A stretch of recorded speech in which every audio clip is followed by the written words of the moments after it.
Hi hello friends, welcome to simple mom Prema Kannada vlog ಚಾನಲ್ಗೆ ನಿಮ್ಮೆಲ್ಲರಿಗೂ ಆಧಾರದ ಸ್ವಾಗತ ಸುಸ್ವಾಗತ. ಬನ್ನಿ ಫ್ರೆಂಡ್ಸ್, ಇವತ್ತಿನ ಈ ವಿಡಿಯೋವನ್ನು ಆರಂಭಿಸೋಣ. ಇಲ್ಲಿ ನಾನು ನಮ್ಮ ಉತ್ತರ ಕರ್ನಾಟಕದ ಕಡೆ ನಾವು ಯಾವ ರೀತಿ ತಾಳಿ ಪುಣಿಸ್ಕೋತೇವೆ ಅಂಥೇಳಿ ಇವತ್ತಿನ ಈ ವಿಡಿಯೋದಲ್ಲಿ ನಾನು ನಿಮಗೆ ತೋರಿಸ್ಕೊಡ್ತೀನಿ ಬರ್ರಿ. ಇಲ್ಲಿ ಕರಿಮಣಿ ತೊಗೊಂಡಿನಿ ಫ್ರೆಂಡ್ಸ, ಹಂಗೆ ತಾಳಿ ಕೂಡ ತೊಗೊಂಡಿನಿ. ಅದೇ ರೀತಿ ಇದು ತಾಳಿ ಪೋಣಿಸೋ ದಾರ ಅಂಥೇಳಿ ನಮ್ಮ ಕಡೆ ಕರಿತೀವಿ. ಇದನ್ನು ನಾನು ಈ ರೀತಿ ಇದು ತಾಳಿ ಪೋಣಿಸೋ ದಾರ ಅಂಥೇಳಿ ಸಣ್ಣದು ಸಿಗ್ತದೆ ಫ್ರೆಂಡ್ಸ. ಮತ್ತು ಅದೇ ರೀತಿ ಅಂಗಡಿ ಹೋಗಿ ಕೇಳಿದ್ರೆ ಕೊಡ್ತಾರೆ, ತಾಳಿ ಪೋಣಿಸೋ ದಾರ ಕೊಡ್ರಿ ಅಂಥೇಳಿ ಕೇಳಿದ್ರೆ ಕೊಡ್ತಾರೆ. ಇಲ್ಲಿ ನಾನು ಈ ದಾರಾನ ಸಮನಾಗಿ ಎರಡು ಭಾಗ ಮಾಡ್ಕೊಂಡು ಕಟ್ ಮಾಡ್ಕೊಂಡಿನಿ. ಅದೇ ರೀತಿ ಇಲ್ಲಿ ನಾನು ಮೊದಲಿಗೆ ತಾಳಿಯನ್ನು ಇಲ್ಲಿ ನೋಡ್ತಿರ್ಬೋದು ಫ್ರೆಂಡ್ಸ, ತಾಳಿನ ಪೋಣಿಸಾಕತ್ತೀನಿ.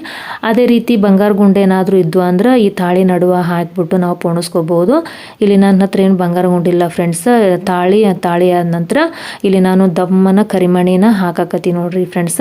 ಅಂದ್ರೆ ಕರಿಮಣಿ ಒಳಗೆ ದಪ್ಪಗಿರ್ತಾವಲ್ಲ ಫ್ರೆಂಡ್ಸ, ಅವಕೂರ್ನ ಹುಡುಕ್ಯಾಡ್ಬಿಟ್ಟು ಈ ತಾಳಿ ಮಧ್ಯದಾಗ ಹಾಕಾಕತ್ತೀನಿ ನಾನಿಲ್ಲಿ.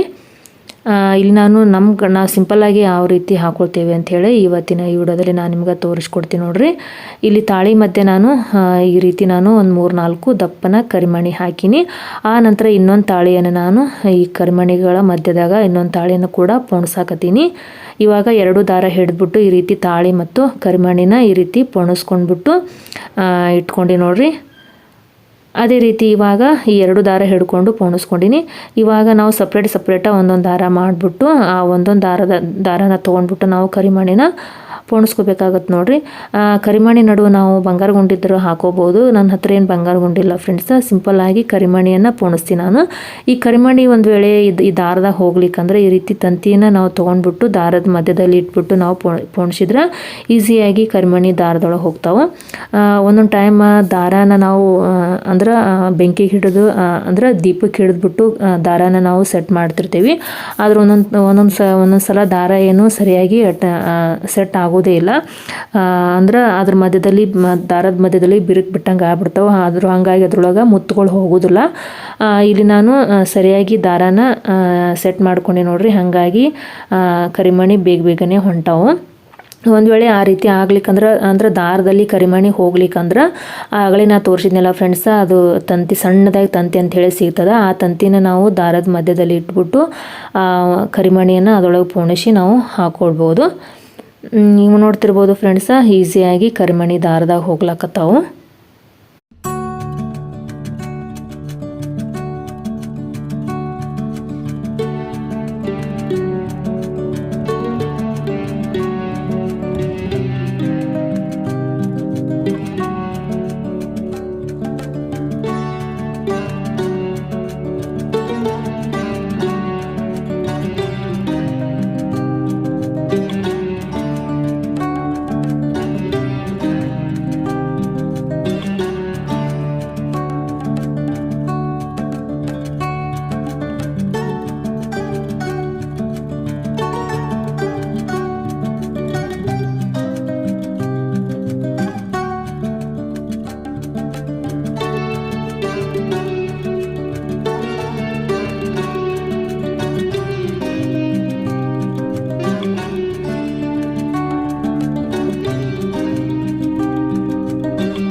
ಇಲ್ಲಿ ಒಂದು ಕಡೆ ಇಲ್ಲಿ ನೋಡ್ತಿರ್ಬೋದು ಫ್ರೆಂಡ್ಸ, ಈ ದಾರದಲ್ಲಿ ಕರಿಮಣಿ ಹೋಗಲಾಗ್ಯಾವ. ಅದಕ್ಕೆ ನಾನು ಇಲ್ಲಿ ಅಗಳೇ ತೋರಿಸಿದ್ನಲ್ಲ ಫ್ರೆಂಡ್ಸ್, ಆ ತಂತಿನ ಈ ರೀತಿ ದಾರದ ಮಧ್ಯದಲ್ಲಿ ಅಂದ್ರೆ ದಾರದ ಮಧ್ಯದಲ್ಲಿ ಇಟ್ಟು ಆ ತಂತಿ ಒಳಗೆ ಕರಿಮಣಿ ಹಾಕಿ ಪುಣ್ಸಾಕತ್ತೀನಿ.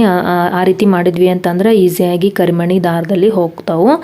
ಇಲ್ಲಿ ನೋಡ್ತಿರ್ಬೋದು ಫ್ರೆಂಡ್ಸ, ನಾನಿವಾಗ ಪೂರ್ತಿಯಾಗಿ ತಾಳಿನ ಪೊಣ್ಸಿದ್ದಾಯಿತು. ಎರಡೂ ಕಡೆ ಕೂಡ ಈ ರೀತಿ ಕರಿಮಣಿನ ಎರಡೂ ಕಡೆ ದಾರದಲ್ಲಿ ಈ ರೀತಿ ಕರಿಮಣಿನ ಹಾಕಿ ಪೊಣ್ಸೀನಿ. ಸಿಂಪಲ್ಲಾಗಿ ನಾನು ಈ ರೀತಿ ತಾಳಿನ ಪೊಣ್ಸಿ ನೋಡ್ರಿ. ಇಲ್ಲಿ ನೋಡ್ತಿರ್ಬೋದು ಫ್ರೆಂಡ್ಸ, ಇದರ ಮಧ್ಯದಲ್ಲಿ ನಾನೇನು ಬಂಗಾರ ಗುಂಡ ಹಾಕಿಲ್ಲ. ನಿಮ್ಮ ಕಡೆ ಇದ್ರೆ ನೀವು ಹಾಕೋಬಹುದು, ಹಾಕಿದ್ರೆ ತೀರಾ ನೀಟಾಗಿ ಚಂದ ಕಾಣ್ತದ. ಅದು ನನ್ನ ಕಡೆ ಇದ್ದಂಥದ್ದನ್ನು ನಾ ಹಾಕಿ ನಾನು ನಿಮ್ಗೆ ತೋರಿಸ್ಲಾಗತ್ತೀನಿ ನೋಡ್ರಿ. ನೋಡ್ತಿರ್ಬೋದು, ನೋಡೋಕೆ ಸಿಂಪಲ್ ಆಗಿದ್ರು ಎಷ್ಟೊಂದು ನೀಟ್ ಅನ್ನಿಸ್ತದ ಅಂಥೇಳಿ, ಎಷ್ಟೊಂದು ಮಂಗಳಕರ ಅನ್ನಿಸ್ತದ ಅಂಥೇಳಿ ನೀವೇ ನೋಡ್ತಿರ್ಬೋದು. ಕರಿಮಣಿ ನೋಡೋಕ್ಕೆ ಒಂಥರ ಕಣ್ಣಿಗೆ ಚಂದ ಅನ್ನಿಸ್ತದ ನೋಡ್ರಿ. ಅದ್ರಾಗ ಈ ಅದ್ರಾಗ ಈ ತಾಳಿನ ನೋಡೋಕೆ, ಕರಿಮಣಿನ ಮಧ್ಯದಾಗ ಈ ರೀತಿ ತಾಳಿ ನೋಡೋಕೆ ಏನೋ ಒಂಥರ ಕಣ್ಣಿಗೆ ಮಂಗಳಕರ ಅನ್ನಿಸ್ತದ ನೋಡ್ರಿ. ಈ ರೀತಿ ನಾನು ಇವಾಗ ದಾರಾನ ಕಟ್ ಮಾಡಿಬಿಟ್ಟು ಎರಡು ಕಡೆ ನಾನು 2 ಗಂಟನ್ನು ಹಾಕೀನಿ. ಇವಾಗ 2 ಕಡೆ ಈ ರೀತಿ 2 ಗಂಟನ್ನು ಹಾಕೀನಿ. ಯಾಕಂದ್ರೆ ಕರಿಮಣಿ ಆಚೆ ಬರಬಾರ್ದು ಅಂಥೇಳಿ ಈ ರೀತಿ 2 ಸೈಡ್ ಈ ರೀತಿ ಗಂಟನ್ನು ಹಾಕಿ ಉಳಿದ ದಾರನ ಕಟ್ ಮಾಡೀನಿ. ಇವಾಗ 2 ದಾರನ ತೊಗೊಂಡ್ಬಿಟ್ಟು ಈ ರೀತಿ ಬಿಗಿಯಾಗಿ ದಾರ ಬಿಚ್ಕೊಳ್ಳಾರ್ದಂಗೆ ಈ ರೀತಿ ಗಂಟು ಹಾಕ್ಬಿಟ್ಟು ನಾನು ಈ ತಾಳಿನ ನಾನು ಪೊಣ್ಸಿ ನೋಡ್ರಿ. ಈ ತಾಳಿ ಪೊಣ್ಸಿದ್ದು ನಿಮ್ಗೆ ಯಾವ ರೀತಿ ಅನ್ನಿಸ್ತಾ ಅಂಥೇಳಿ ನನಗೆ ಕಮೆಂಟ್ ಸೆಕ್ಷನಲ್ಲಿ ಕಮೆಂಟ್ ಮೂಲಕ ತಿಳಿಸೋದನ್ನು ಮರಿಬೇಡ್ರಿ. ಮತ್ತು ನಿಮ್ಮ ಕಡೆ ನೀವು ಯಾವ ರೀತಿ ತಾಳಿ ಪೊಣಿಸ್ಕೋತೀರಿ, ಯಾವ ರೀತಿ ನಿಮ್ಮ ಕಡೆ ಪದ್ಧತಿ ಅದ ಅಂಥೇಳಿ ನಮ್ಗೆ ತಿಳಿಸೋದನ್ನು ಮರಿಬೇಡ್ರಿ. ಇವಾಗ ಉಳಿದ ದಾರಾನ ನಾನು ಈ ರೀತಿ ಕಟ್ಬಿಟ್ಟು, ಅಂದರೆ ಬಿಸಿಲಾರ್ದಂಗೆ ಕಟ್ಬಿಟ್ಟು ಉಳಿದಿದ್ದನ್ನು ಕತ್ರಿ ತೊಗೊಂಡು ಕಟ್ ಮಾಡ್ತೀನಿ ನೋಡ್ರಿ. ಹಾಗೆ ಫ್ರೆಂಡ್ಸ, ಒಂದೊಂದು ಕಡೆ ಒಂದೊಂದು ರೀತಿ ತಾಳಿ ಇರ್ತಾವೆ. ಒಂದೊಂದು ಕಡೆ ನಮ್ಮ ಉತ್ತರ ಕರ್ನಾಟಕದ ಕಡೆ ಈ ರೀತಿ ಇರ್ತಾವೆ, ಮತ್ತು ಆ ಕಡೆ ಬೇರೆ ಬೇರೆ ಪ್ರದೇಶದೊಳಗೆ ಬೇರೆ ಬೇರೆ ಥರ ತಾಳಿ ಇರ್ತಾವೆ. ಈ ನಮ್ಮ ಉತ್ತರ ಕರ್ನಾಟಕದ ಕಡೆ ನಮ್ಗೆ ಈ ರೀತಿ ತಾಳದ ನೋಡ್ರಿ. ನಮ್ಮ ಕಡೆ ನಾವು ಇದೇ ರೀತಿ ತಾಳಿನ ಹಾಕೋತೇವೆ. ಓಕೆ ಫ್ರೆಂಡ್ಸ್, ಇಲ್ಲಿಗೆ ಈ ವಿಡಿಯೋನ ಮುಗಿಸ್ತೀನಿ. ವಿಡಿಯೋ ಇಷ್ಟ ಆಯ್ತಂದ್ರೆ ಒಂದು ಲೈಕ್ ಮಾಡೋದನ್ನು ಮರಿಬೇಡ್ರಿ.